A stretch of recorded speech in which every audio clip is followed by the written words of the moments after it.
Shalom, selamat malam Bapak Ibu Saudara yang dikasihi Tuhan Yesus Kristus. Selamat kita berjumpa kembali dalam renungan pada malam hari ini.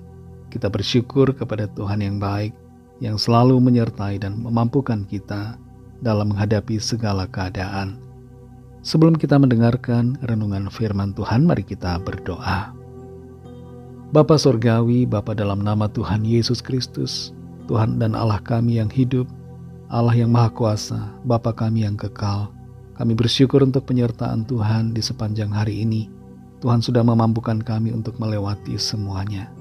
Kembali saat ini kami mau mendengarkan kebenaran firman-Mu. Urapilah kami Tuhan supaya kami mengerti dan mentaati setiap kehendak-Mu. Dalam nama Tuhan Yesus kami berdoa.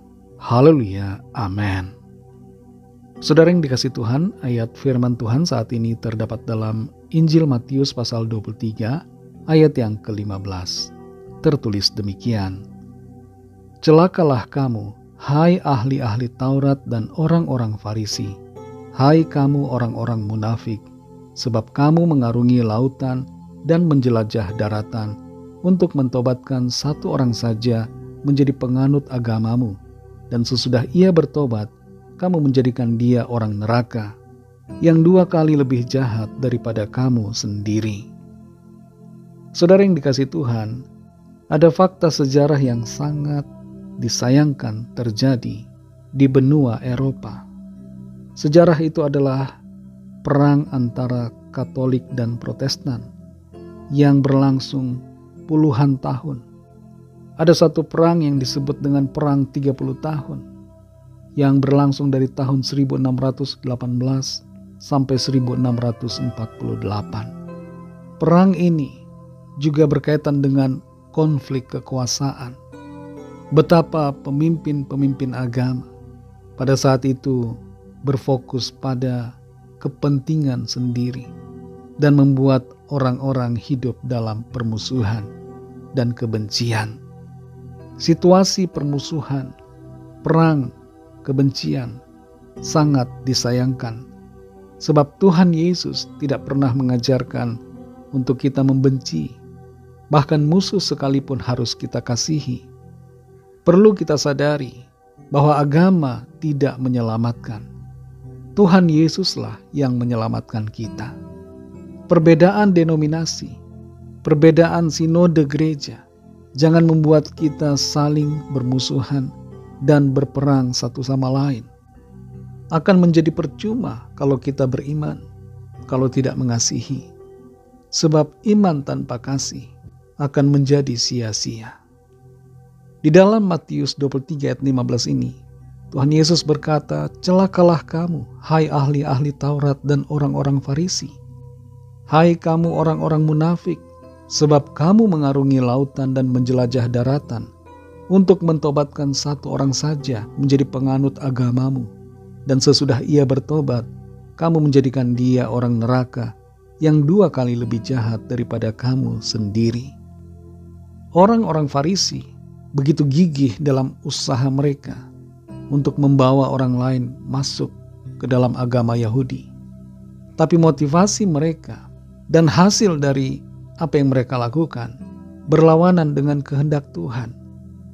Orang-orang yang mereka pertobatkan justru menjadi lebih parah kondisinya karena mereka hidup dalam kemunafikan dan dosa, kebencian, dan berbagai sifat yang tidak berkenan.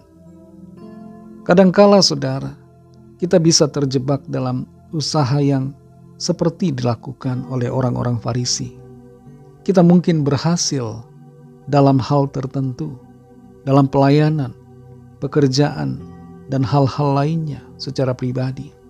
Tapi keberhasilan itu, kalau tidak memuliakan Tuhan dan kalau tidak sesuai dengan kehendak Tuhan, maka itu akan sia-sia di mata Tuhan.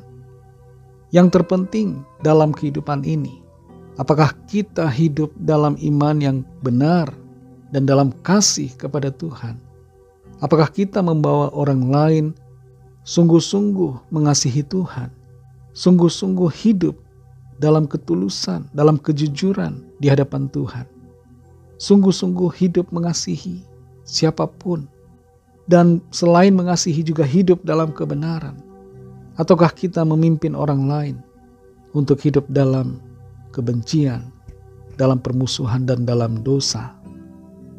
Keberhasilan kita, saudara, tidak dilihat dari seberapa besar usaha kita atau jumlah orang yang kita pertobatkan, tapi bagaimana kita sungguh-sungguh mengajarkan akan kasih Allah dan iman yang benar.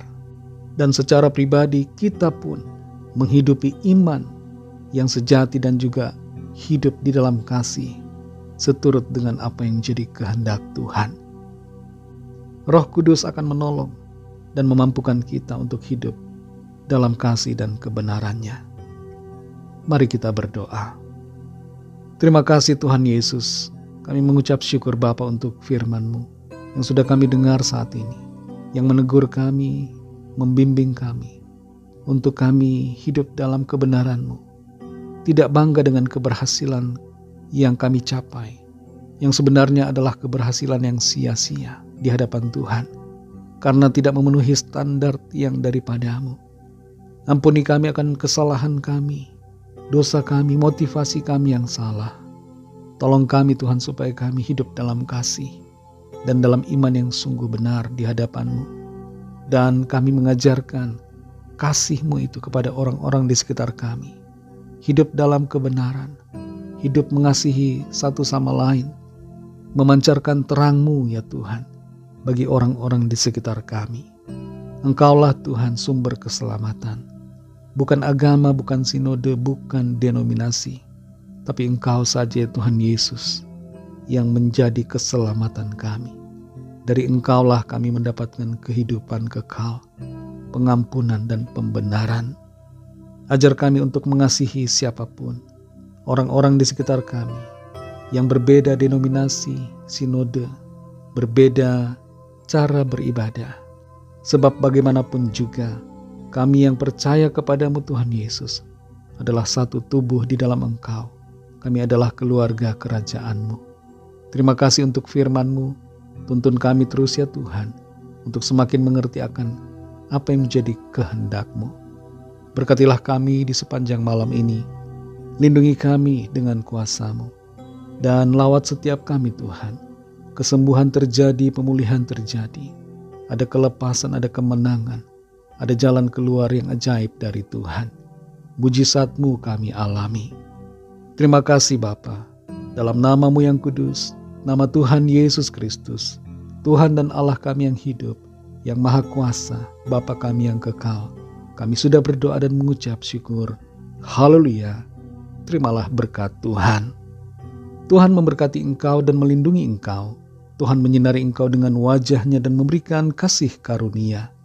Tuhan menghadapkan wajah-Nya kepadamu dan memberikan damai sejahtera. Berkat anugerah Bapa Surgawi, kasih karunia dari Tuhan Yesus Kristus, dalam persekutuan dengan Roh Kudus, ketiga yang esa, menyertai kita semua, sekarang ini dan sampai Maranatha Tuhan Yesus datang kembali, dan bahkan sampai selama-lamanya. Dalam berkat nama Tuhan Yesus Kristus, haleluya, amin. Puji Tuhan, saudara yang dikasihi Tuhan, saya percaya firman Tuhan menjadi berkat dan kekuatan buat saudara semua, dan Roh Kudus akan menolong kita untuk terus hidup dalam kemenangan. Tuhan Yesus memberkati saudara semua. Selamat malam, selamat beristirahat, dan sampai jumpa dalam renungan yang berikutnya. Haleluya.